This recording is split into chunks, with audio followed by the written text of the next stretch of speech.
Here's a story of a scary incident that took place in the early 90s. At that time, I was just out of high school and working my first full-time job. I had no interest in going to college then, so my only option was joining the workforce and becoming an actual adult. My job was a night auditor. If you're not aware what a night auditor does, the job basically requires you to do everything from check-in guests all the way to setting up wake-up calls and balancing accounts for the night. Despite only being 19 and at the usual level of lazy for a kid my age, I loved my job. Well, I loved it most of the time, but when crazy things happen, like what I'm about to tell you, it was probably the worst job in the world. Possibly the scariest thing I have ever experienced occurred on a quiet Monday night. Now, before you hear this story, I should tell you more about the hotel I worked in. It will help in the telling of the story later on, so don't worry. The place was set up in a similar way to those run-down hotels you see in movies. You had your usual covered drive-in at the check-in desk that led into a big parking lot with spaces in front of the rooms. Despite the fact that there were 3 stories, I was told never to check anyone into any of the third-story rooms because of strange occurrences in the past, but that's a tale for another time.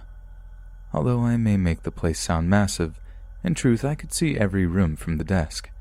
My only blind spots sat just around from the windows, and I could check those on my walkthroughs. Since I'm on the subject of walkthroughs, I'll place the actual beginning of my tale right here. As I said, this happened on a quiet Monday, which was one of the slowest nights for customers. During the tourist season, we did pretty brisk business all through the week and weekends, but it was the middle of the winter and the hotel had never been smack dab in the middle of the tourist roads. You had to see one of our billboard ads or know where we were at already. So, if I was lucky enough to check anyone in, it was usually one of our regulars. The night this happened, I had just finished one of my walkthroughs, checking that there was ice in the machines, things like that. I had just returned to the desk and sat down in the office located behind it. From what I remember, I was doing paperwork when I happened to look up at the bay of monitors for the security cameras and spotted a guy in black standing just out of view of the windows out front. Being naturally curious, I continued watching him while he stood there looking around for anyone in the area. I guess when he was satisfied that nobody was watching, he pulled a black ski mask from his pocket and put it over his head and face. I didn't see a weapon at the time, but I sure wasn't going to give him time to pull it out. Since I had a good idea what he had planned, I ran as fast as I could to lock the front door so he couldn't do it.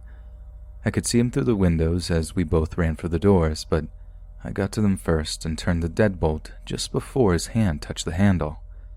The mask he was wearing had a hole for the mouth and a sneer of disgust slowly grew on it. Seeing how angry this made him, my stupid, smug self mocked him with the biggest grin I could manage. He slowly raised his hand, and that's when I finally saw the gun. The smug grin disappeared from my face and was replaced by a look of abject fear. I couldn't see my face, of course, but I could tell from the smile growing on his he knew he was in charge. When his hand reached my eye level, I could literally see down the barrel of the gun.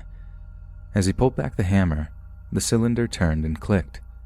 Everything seemed to be moving in slow motion. Then, like he was putting an exclamation at the end of a sentence, he put the barrel to the glass. When he put his finger on the trigger, I honestly saw my life flash before me.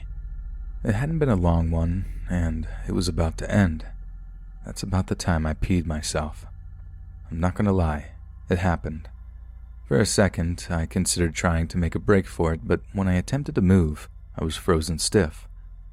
So, in an act of acceptance, I closed my eyes and waited for the shot, but it never came.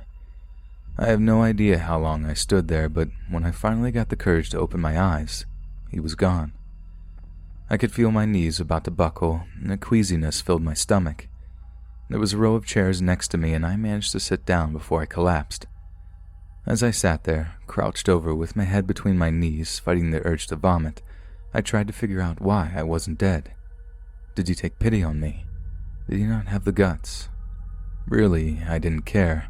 I was just happy to be alive, and if I ever meet that guy again in different circumstances, I'll thank him for not pulling that trigger. The idea of calling the cops went through my head, but I decided against it. They would most likely be unable to catch the guy, and I couldn't identify him. What I was going to do was change my pants and quit this terrible job at this terrible hotel and go to college after all.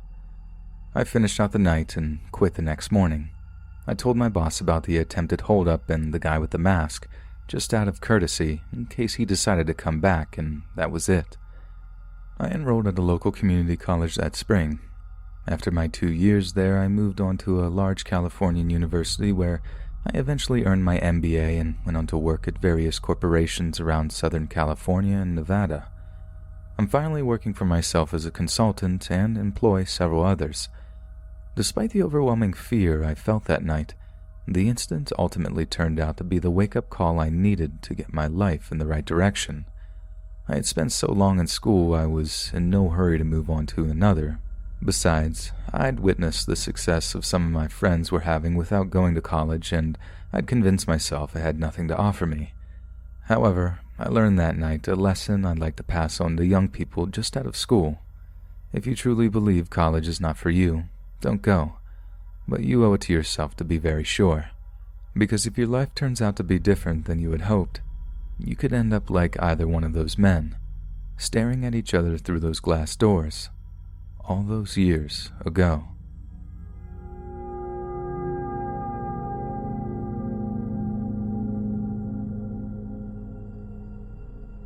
Recently, I was rewatching The Civil War, a PBS documentary by Ken Burns made in 1990 that was, of course, about the war between the North and South in the mid-19th century. Seeing this again reminded me of a terrifying incident I suffered almost 25 years ago. The experience itself didn't involve ghosts or creepy creatures, but at the time was just as mortifying as any of those things. At that point in my life, I was living in Chambersburg, a somewhat small town in Pennsylvania, not far from the state capital, Harrisburg.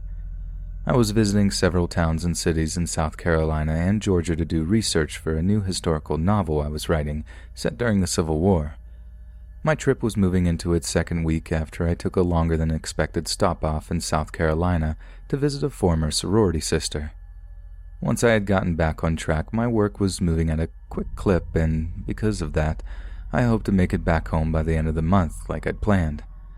I'm aware most of you out there reading this may not understand, but this was at the time when the internet was still in its early days, and most of the information available now was not then.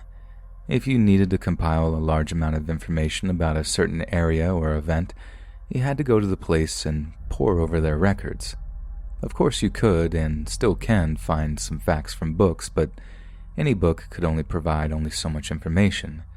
Therefore, a beginning writer who lacked the money to afford a researcher to do the work for her had to do it for herself. By the time I reached Atlanta, I was sick of being in a car and was looking forward to finding a hotel and getting some rest before I had to make the long drive back home. My plans in Atlanta only required a half a day's work, and the extra 2 days were set aside for sleeping and sightseeing. I made it there, and none too soon, since I had been nodding out for the last hour. Not being a wealthy woman, I had to find a place that was budget-oriented, so to speak. With a bit of driving, I found a middle-of-the-line place and pulled in. The guy at the counter was a kind but fragrant fellow that was all too eager to help me. As I was standing at the desk, a couple entered while engaging in a full-blown argument. Like anyone else, I looked over at the couple, curious about them and what they were arguing about, but the male soon noticed me and asked me what I was looking at.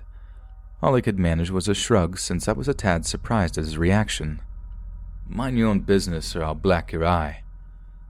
This threat left me even more confused, and I was afraid he was about to approach me, but he turned and left the lobby with the woman, rejoining the argument right where he left off. I looked to the counterman to see his reaction, but his expression showed that he was well accustomed with this type of clientele. I was so bewildered by the whole scene, I took my key and drove over to my room. When I reached my room, I was pleasantly surprised, sarcasm, to see that the couple was only 2 doors down from me. Their room door stood wide open, and the male walked in and out of the room, pacing with a beer can in his hand. To my relief, neither of them noticed me. They must have been more focused on each other's words as they continued to argue over God knows what. I was finally able to take a breath once my door was closed and enjoy the quiet, but that wouldn't last for long. With the room's air conditioner roaring, I was easily able to fall asleep, but by that evening I was awakened by a big racket akin to a cannon blast. I dragged my groggy body from the bed and peeked through the corner of the curtains. Once again, all the noise came from that one couple. Boxes were being thrown from their room out into the parking lot, and the man, by this time, was stumbling and yelling with a loud, slurred voice. Loud bangs shook the walls of the building despite there being an empty room between us, and the female's voice, although being somewhat muffled, was still easily heard.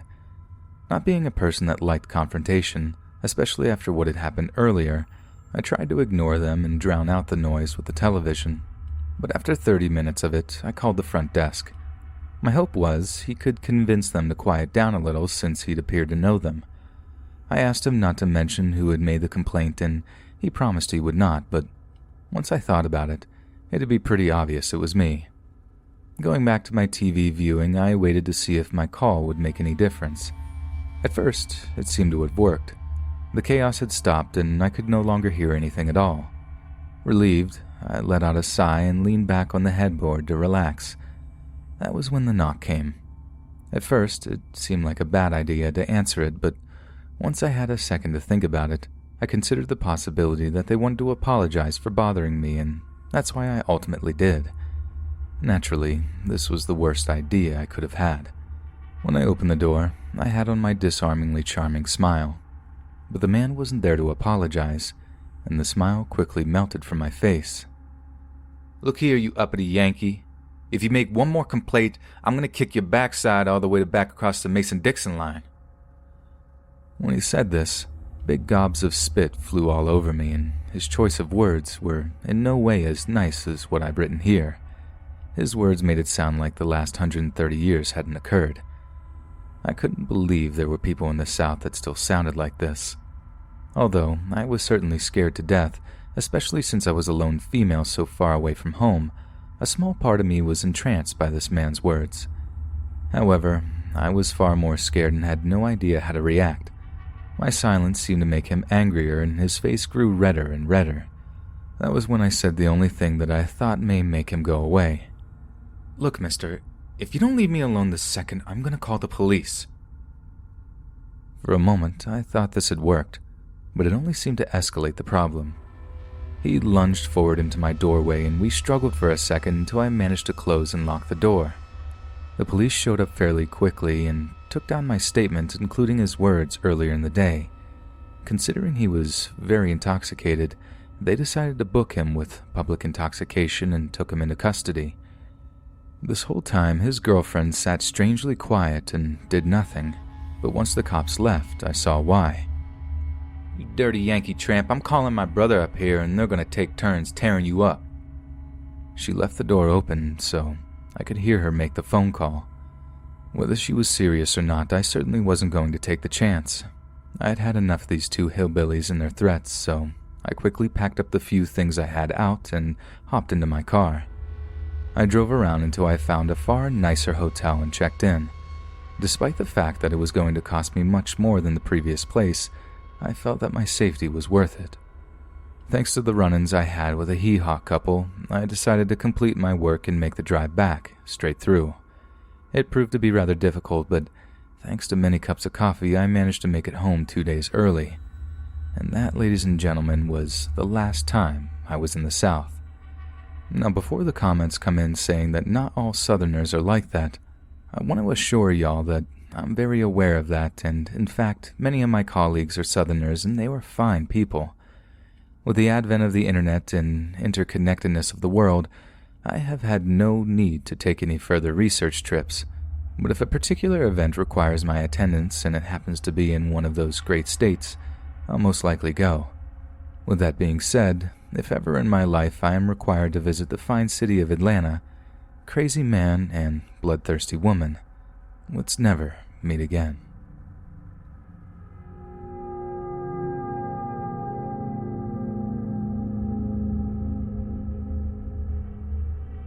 I was browsing Reddit this afternoon and came across this subreddit for the first time. Even though I'm a big coward when it comes to anything scary, this has to be the perfect place to share a terrifying incident that involved my cousins and myself about 15 years ago.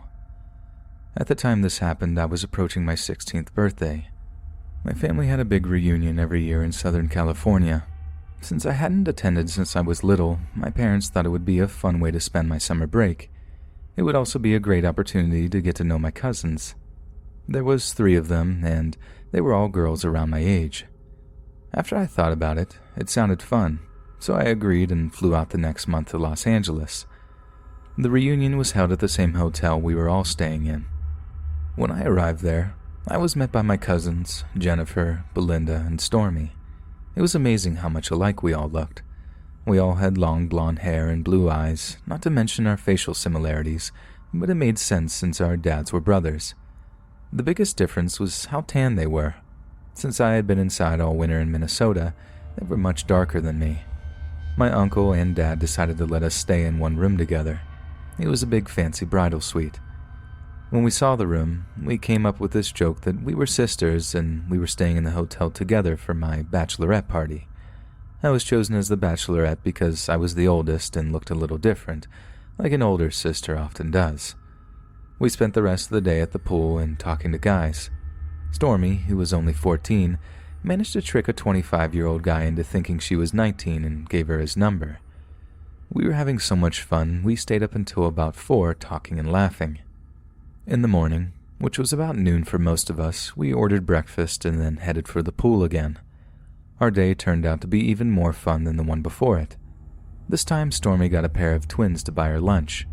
That girl was on fire that week. Later that evening, we all got dolled up and had dinner at the hotel's restaurant. But this time, the story we'd created had taken on a life of its own. My cousins had been telling guys all day that we were there to party and asking them to buy them drinks. But most of the men were wise enough to know that they were lying.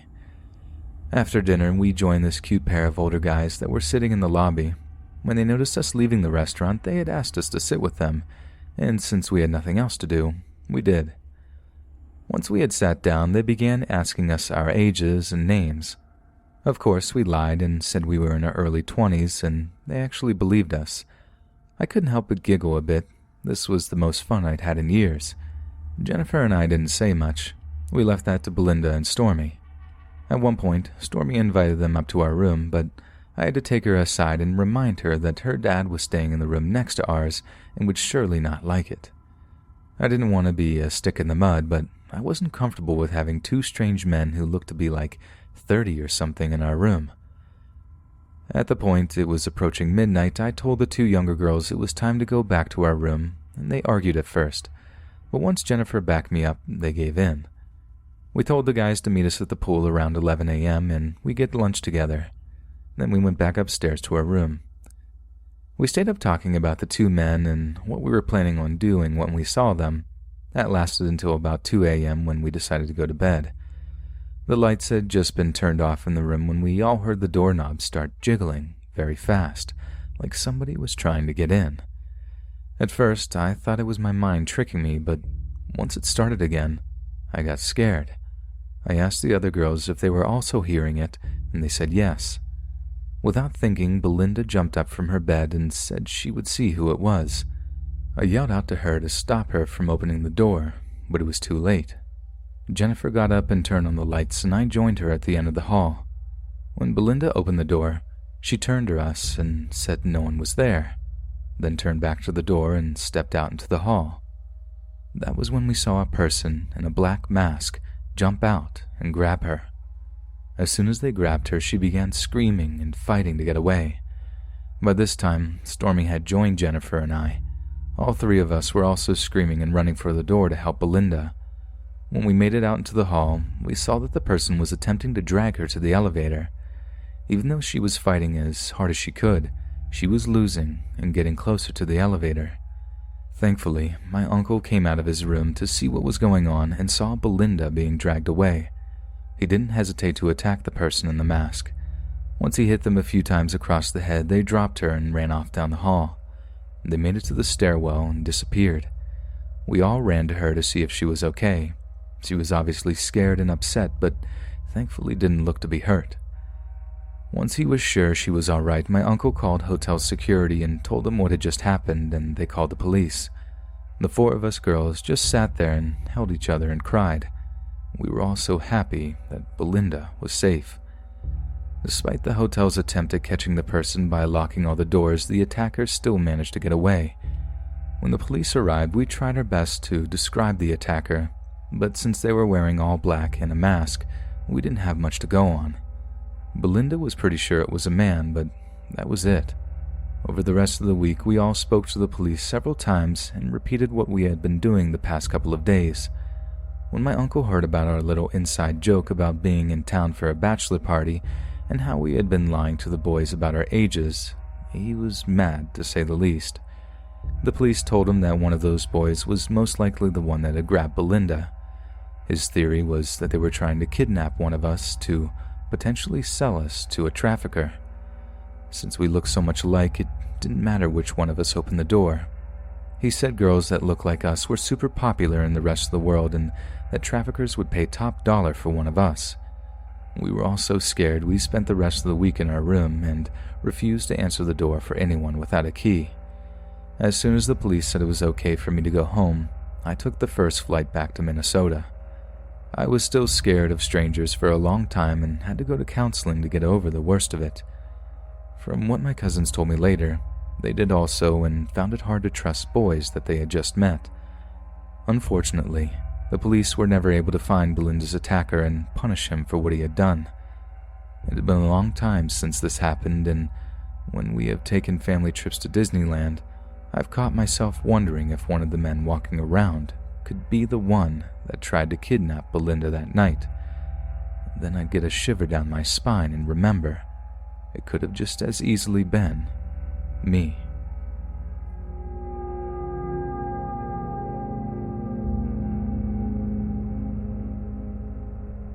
My friend and I are having a contest to see who had the scariest episode in our lives, and I'm positive that once you see this one, you'll vote me as the winner.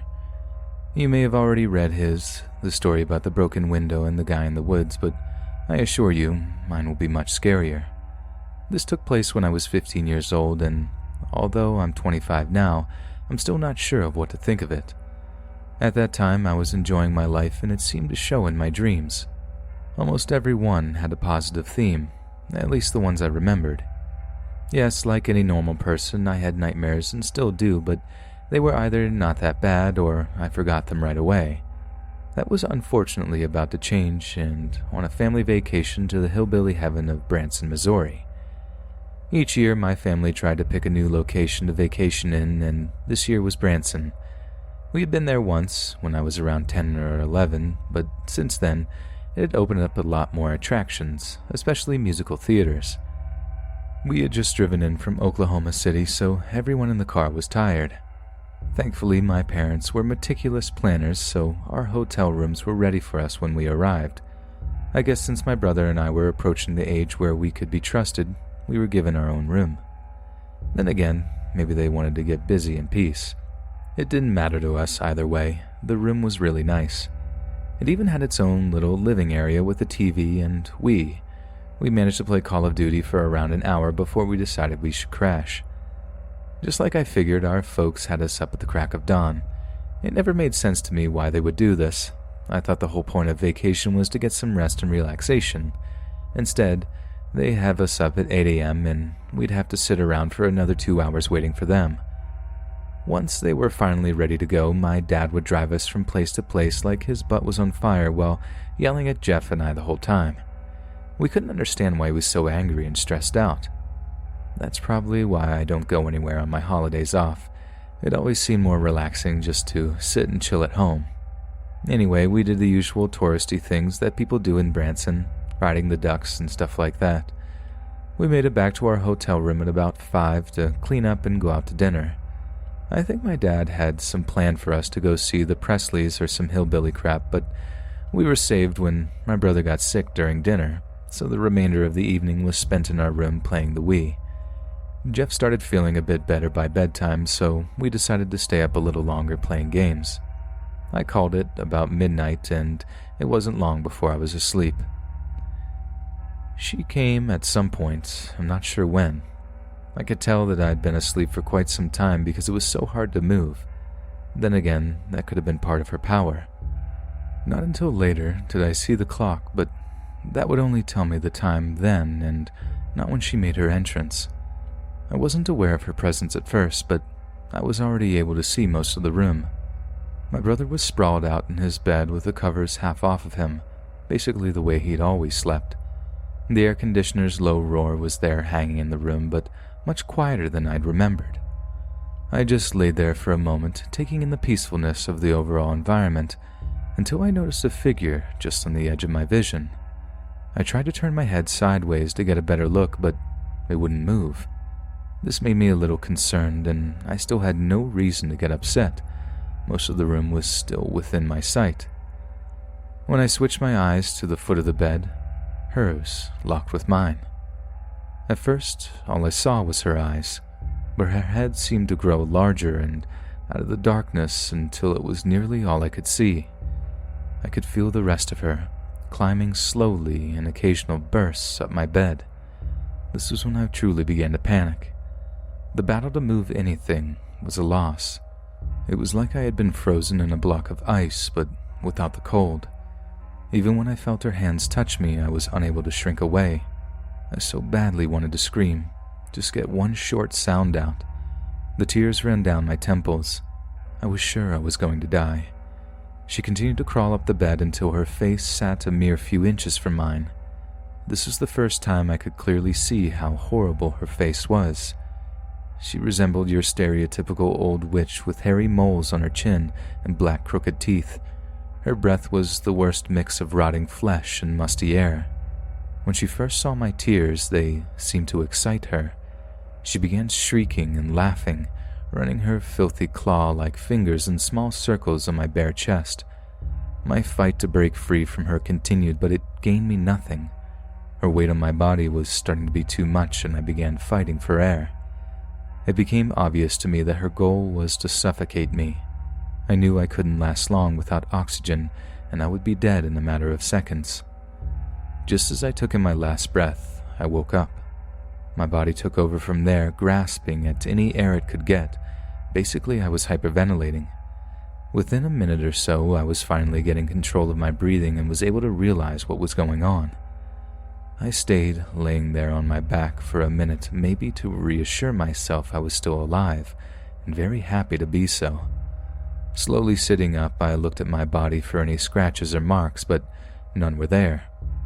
I also looked around the room for any sign of the witch, but the only other person in the room was Jeff, still sprawled out in the same position. That was the first time I began analyzing the whole occurrence. Had I really been asleep, having a bad dream, or was it real and what I saw actually happened? Jeff was in the same sleeping position as in my dream, and I'd been able to see everything in the room while being asleep. If I had, that would make that horrid woman real. There was no way I was going to be able to figure it out that night, if ever. I did know I was way too scared to go back to sleep.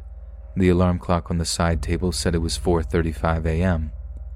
Although I was still very tired, I was too afraid to fall asleep, so I went back to the TV and fired up the video. I guess I did nod off again at one point because my mom's banging on the door woke me up at 7:45. After 3+ hours of waiting, I was happy to be back on the road for home. Despite our vacation only lasting the weekend, I got the impression that everyone was happy for it to be over. I know I was, and not just because of the nightmare. Speaking of the nightmare, I found myself scared to go to sleep for at least a week, but once it looked as if though she wasn't coming back, my life went back to normal. Because of my age, I got to avoid family vacations for the rest of my time at home. I made sure to schedule work especially heavy that time of year in order to avoid them. Although I say life soon went back to normal, my fear that she could return still haunts the back of my mind. At least once a week I find myself trying to decide if that was truly a nightmare or if that thing was actually in that hotel room with my brother and I. I've done a small bit of research surrounding sleep paralysis and the like, and I know the hag, as many call her, is a common part of this problem. If the horror that I went through that night was just a scary dream, I hope I have outgrown the condition. But if that woman and her group of monsters are truly real, I can only pray they got their required dose of fear that night and that they never return to reap another from my newborn son.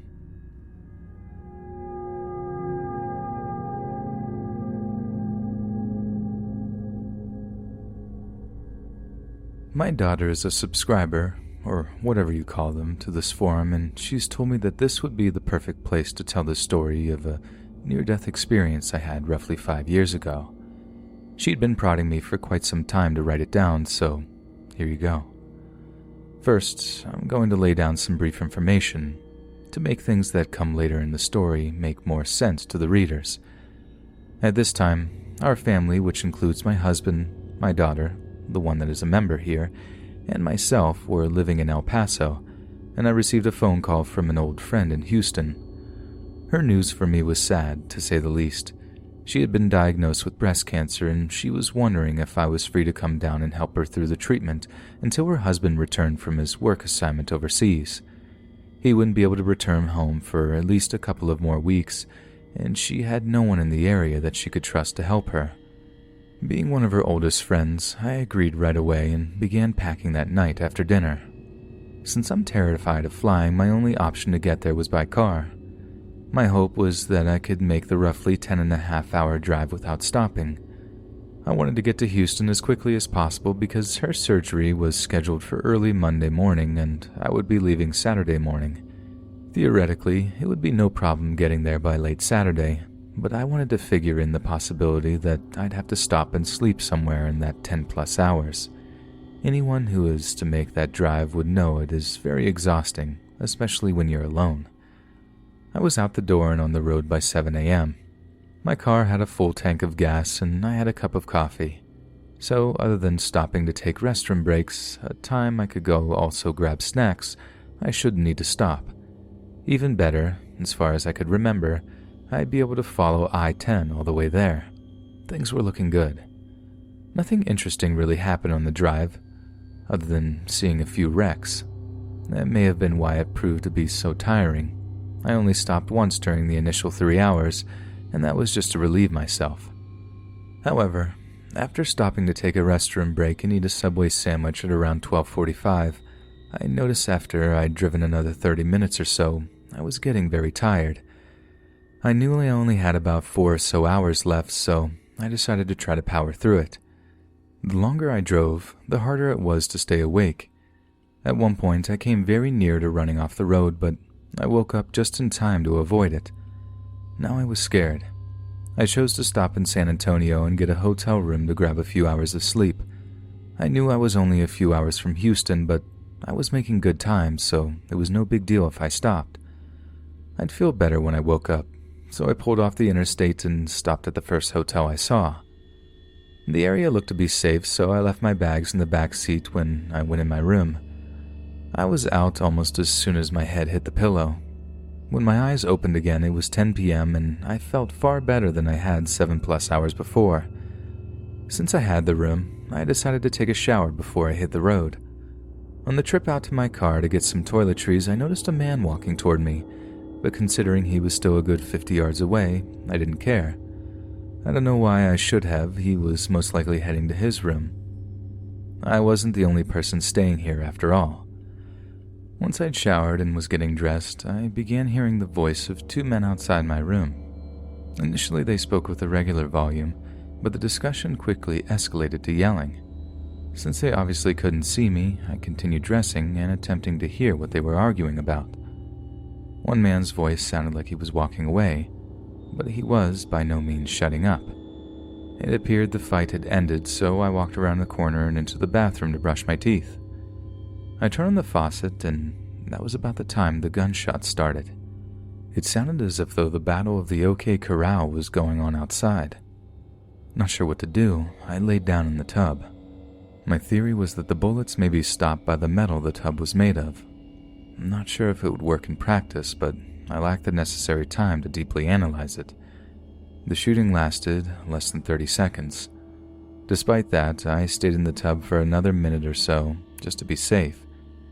When I started to hear the police sirens in the distance, I figured it was safe to come out. I peeked out the curtains and saw no one, so I walked over to the door to get a better look. That was when I first saw the bullet holes, or what I assumed to be bullet holes. There were 2 of them spread roughly 2 feet apart, and they were about the size of my pinky. The police pulled up as I walked out. It seemed like a good idea to put my hands up, and as it turned out, it was. After they patted me down and were sure I wasn't involved, they asked me what I had seen. I told them what was just written above for y'all, and they asked me to hang around for a little bit to talk to the detectives. Apparently, one of the men involved, the guy standing directly outside my room, had been hit by at least one of the shots. A small blood trail led away from the hotel and down the access road where it seemed to have stopped. I called my friend and told her what had happened and let her know that once I was released, I'd be at her house a few hours later. The cops took my information and finally let me go just after midnight. Still relatively fresh from my nap, I drove non-stop until I made it to my friend's place a smidge after 3 a.m. Her and I figured, since we were already awake, we'd go ahead and make breakfast. While we sat at her table enjoying our meal, I filled her in on all the dirty details involving my drive across the state. I got the feeling that in certain parts she didn't believe me, but I guess if I hadn't experienced it, I may not believe it either. Her surgery on Monday went very well. I stayed with her for another week and a half until her husband arrived, then I drove home. I'm pleased to say that the trip back went smoothly. I even managed to make the trip non-stop this time. The excitement of going home must have given me the extra energy I needed. I'm even more pleased to say that after a round of chemo, her cancer went into remission and has been ever since. I can't tell you much more about the shooting. To my knowledge, neither of the men involved were ever caught. I tried to keep up with the story, but it quickly faded away. Since I was never contacted again, I imagine the police just closed the case and moved on. I'm not sure how I'm supposed to end this story, but I guess I'll close by saying, men shooting up hotels and breast cancer, I beg of you, let's please never meet again.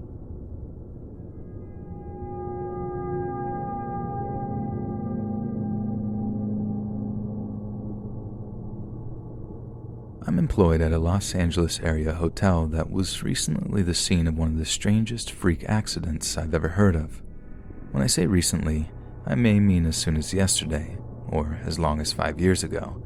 I'm purposely being vague in order to protect my job and my employer's identity. Don't bother to try to find the place in which this occurred. The few accounts of the incident were reported in a way completely different from the way it happened. I'm just telling the story to make it clear to all of those reading it that life can be snuffed out like a candle, instantly and without warning. With all that out of the way, let's get to the story. When the story took place, I was 27 and had been with the hotel for around 3 years.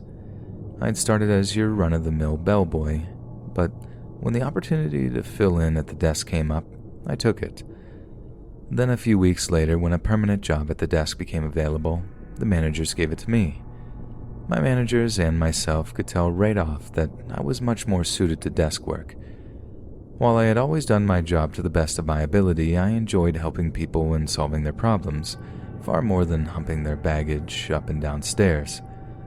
Pardon me for tooting my own horn. My only aim is to lay down a small amount of background before I dive headfirst into this crazy tale. My career specifics aside, the hotel itself was always a peaceful and fair working environment. Everyone working there did their level best and on a daily basis to ensure the residents' privacy and safety. Unfortunately, on the day this happened, our usual stellar level of service was found lacking, although through no fault of our own. I guess I've led you on long enough. Let's get to the heart of the matter, shall we? My assistant and I had only just checked in one of the participants an hour earlier. The other gentleman had been in his room since the night before, apparently getting very drunk. The guest next door to him reported later hearing glass breaking at around 5 a.m. When I first heard it, I was at the desk completing the morning regular paperwork. The report of the shot made me jump from my chair. I instantly ran out into the lobby asking every employee I saw if they knew where it came from, but no one was sure. Luckily, the lobby was empty of guests since it was still early. Within a few minutes, a call from one of the members of the cleaning staff came through the desk, and I was called back to take it. She had been working in one of the fifth-floor linen closets and had heard what sounded like a gunshot coming from the room across the hall from her. My assistant and I ran up to the fifth floor and knocked on the door of the room we suspected of being the source of the shot, but received no answer. I used the door key to enter, still quietly announcing our entrance just in case we were wrong, but sadly, we were not. Even though I knew a gun was involved, I was still unprepared for what I saw. Upon turning the corner of the room, I saw his body. The gentleman had apparently put a pistol in his mouth and pulled the trigger. He was obviously long gone, so I instructed my assistant to call 911 and request they enter through the service entrance in order to not draw attention. You may see this as a crude act, but my job was to think about the hotel's reputation, regardless of my personal feelings. I'm sure the man didn't care. He ended himself in a public place. He had to have known some poor employee would find him. He obviously had no regard for anyone else. Whether you know it or not, people die in hotels on a regular basis, so the police and paramedics were familiar with our practices. When they arrived at the room, they did their job and soon allowed the paramedics to take him away. They gave us the okay to clean the room, and within an hour, it looked just as it had before. Like I said, we were very well versed in cleaning up after the deceased, no matter the way in which they pass. I was a little shaken up, but I did my best to stay composed. I was in a position of leadership and I didn't want to let the situation get out of hand. Anyone who felt unable to continue work was allowed to go home, and the rest of us had a short meeting in the office so we could air out our concerns. That lasted about an hour, and then we all returned to our work. We tried to return to our normal day's routine, and until around 11 a.m. that morning we had. However, some short time after then, I received a call from another girl in housekeeping. She was obviously upset. Through her tearful words, she told me that when she entered a room to clean it on the 6th floor, she found a man that appeared to be dead on the floor. I'm sure you are thinking the same thing. No way. You gotta be kidding me. I could tell she wasn't, so this time I called the cops myself. They didn't have to be asked this time. They entered through the service entrance once again and met me in the room. I guess they were a bit suspicious about the circumstances because the same detectives arrived to investigate the scene. I left them alone to do their jobs once again and went back to work. Now I was starting to be confused rather than shaken up. Not even hotels have two unrelated deaths in the same day. The chances were astronomical that they weren't. All I could do was wait for the detectives to contact me and let me know what was up. An hour or so later, a knock came at my office door. It was one of the detectives. What he told me next is still the craziest story I've ever heard to this day.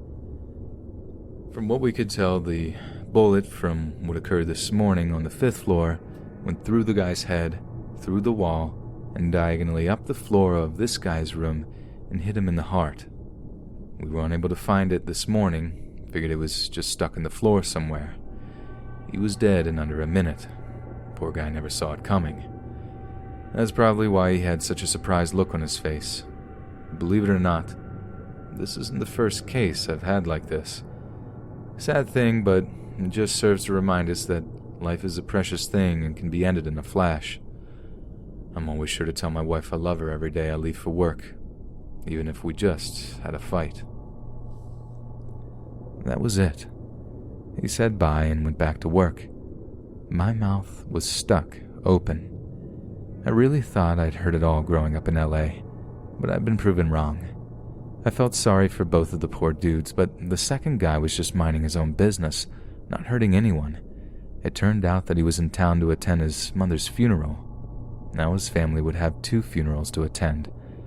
The guy who ended up being the cause of this mess was found a week later, to be a local guy that had just lost all of his savings he had invested in some scheme.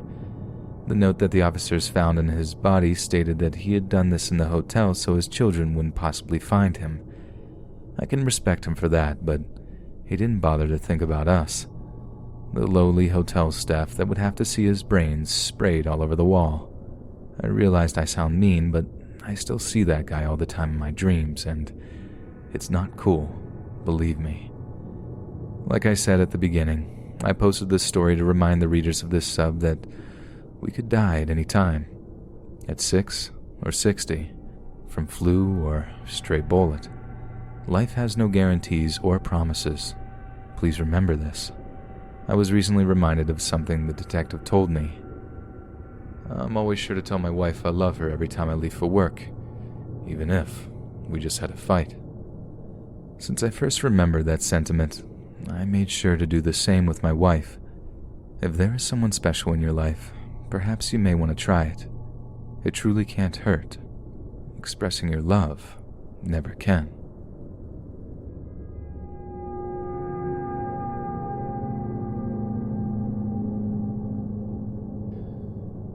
The story I'm about to tell began in the early 80s when I was still a rookie. Keep in mind that all throughout the telling of it, I will purposely be vague and alter names and times to avoid letting those reading it be able to discover the exact identities and locations of those involved in the case. My reason for doing this is to protect the integrity of the investigation and privacy of all the poor individuals thrust into this awful situation. Also, you must remember that since this is still an open case, my desire is to share an interesting and scary story without ruining any chance of it being resolved in the future. So grab yourself a drink, kick back, and prepare yourself for the story of a string of cases I call The Curious Case of the Hotel Homicides. As I said, I was still considered a rookie in the division, only 7 months in at this point, and had yet to lead on a case, but this was all about to change when we found the first girl. When I arrived at the first hotel, I only knew the basic facts. Dead woman of the night, strangled with ligature. However, once I saw the extent of the damage to her body and the strange way in which the scene was staged, I knew this would be far from a routine case. The girl had not only been strangled, but had her heart removed from her chest. As you can imagine, the bed she was on was soaked in blood, but other than a few tiny drops inside the shower drain, the rest of the room was spotless. When I say spotless, I mean it. The guy went as far as removing every print from any imaginable surface able to take one. The room was cleaner than it had been since it was built, and he was well aware that this would leave us with next to nothing in any way of evidence. We did our best to find any possible witnesses, but in this neighborhood, we had very little luck in the past, so despite an exhaustive amount of canvassing and file searches, we came up with Jack. The most we had was blood, and as you can guess, all of it came back to the girl and no one else. How could you come up with nothing in a hotel room that witnessed thousands of terrible things every year still mystifies me, but as this case continued to unfold, I would soon discover that was a feeling that many of us involved would experience on a regular basis. You must remember that this all occurred in a time before the science of DNA. Until that space age of crime would come along, we would be saddled with the deaths of 5 more women, just related to this case, not counting the hundreds of others that would continue to go unsolved in our area. It wasn't long before I caught a new case, and to my amazement, it was another street girl's body in a hotel room. Of course, this second one would play out much like the first. No wits or determinative evidence to lead the investigation anywhere. Before we could complete the canvassing for the second crime, a third girl's body was discovered in a hotel next door from the last.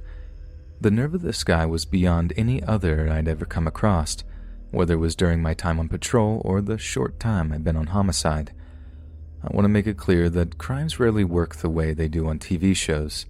You often work a case until you run out of information and move on to the next, and there's always a next.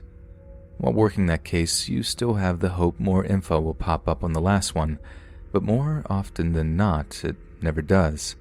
The case may not go cold, but you may find yourself waiting months for anything new to come along. Strangely, after the third investigation fizzled out, the next body we were expecting never came. Despite how horrible this may sound, with each failed case we hoped for one more murder.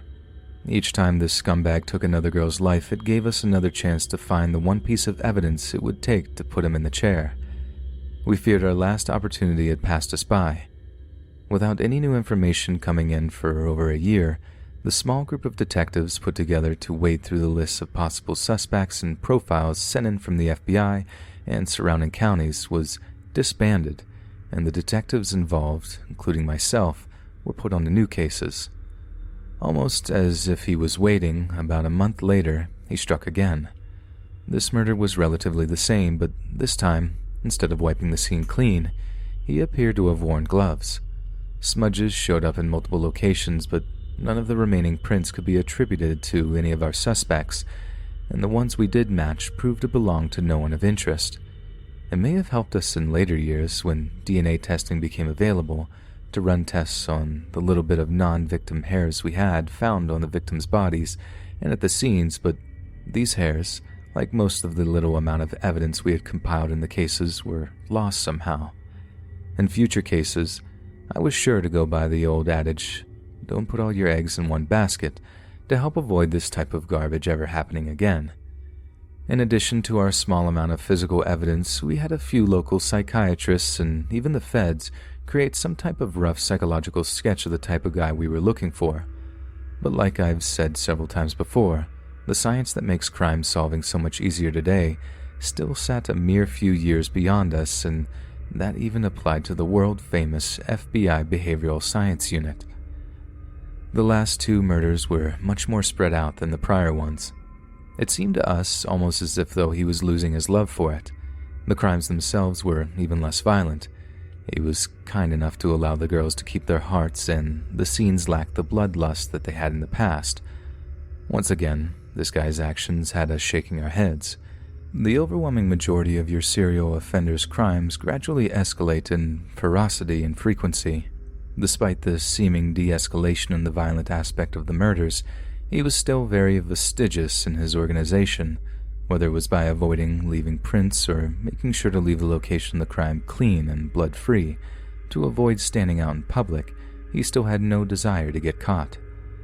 I was sure there existed a witness somewhere out there, but whether it was from fear or ignorance, they never came forward. I'm still confident of this now, and I can only hope someday that individual will contact someone, anyone, and tell what they know. Then just like before, our man stopped and left us with nothing. If he had known then what we know now, we would have been fairly sure that he was incarcerated for an unrelated crime or moved to another area. This was likely the same reason he had taken the almost year-and-a-half-long break before. For over a year, no other murders occurred or witnesses came forward. Like before, we had Jack. That was when I got the phone call. It was your average Saturday afternoon around the house. I had just gotten out of the shower after mowing the lawn and was sitting in a recliner about to open a beer. When the phone rang, I jumped up from my chair and stepped into the kitchen to answer it. The voice on the other end was a middle-aged sounding man, and his first words were this: "Is this Detective Leonard Duncan speaking?" I simply told him yes, although I didn't recognize the voice. "I've got something you may want to hear." Again, I answered him simply with "okay." I had no idea what he wanted to say, so I kept my mouth shut in case it was important, and God Almighty it was. "Leonard, I've enjoyed hunting all these years, but all this new science I've been reading about, not to mention certain things at home, have made it far less desirable. So, I'm moving on. You guys won't have to worry about me anymore." This was the moment I began to realize who it was speaking to me. I held my breath as long as I could, afraid I would miss one single word he said. "It was fun while it lasted, but I'm done. Take care, Leonard." That last line gave me chills. He spoke as if we were old friends saying goodbye forever. That was it. Before I could say anything, he'd hung up and left me alone with the droning of the dial tone. I'd just spoken to a serial killer on the phone. I called into the station to see if they could get a trace on the call, but he'd of course spoken too briefly for us to get one. I wasn't sure if I could trust what he'd said. After all, he was a murderer, but it had been quite some time since we had come across another girl in a hotel room, and a large part of me wanted it to be true. The lives of 6 girls had been taken by this man, and If we couldn't find him, couldn't a promise to take more be good enough? Had I unwillingly made a deal with the devil, and still not sure, and it's over 30 years later? In the end, regardless of whether I agreed or not, he had control of the situation, and he knew it. Once or twice over the years, we had a few strong leads, but they all ultimately went nowhere. Since I've retired, I still regularly do searches for any new cases with a similar MO to our guy. At this point, he's most likely dead or in a nursing home somewhere, but if anything, it helps me sleep better at night. The result of losing most of our physical evidence long ago has left us with few other options. Unless we get a confession or an eyewitness, these poor girls' murderers will never go solved. However, until I join my wife in heaven, I'm going to do my utmost to nail that monster and give those girls and their families the justice they have waited for far too long.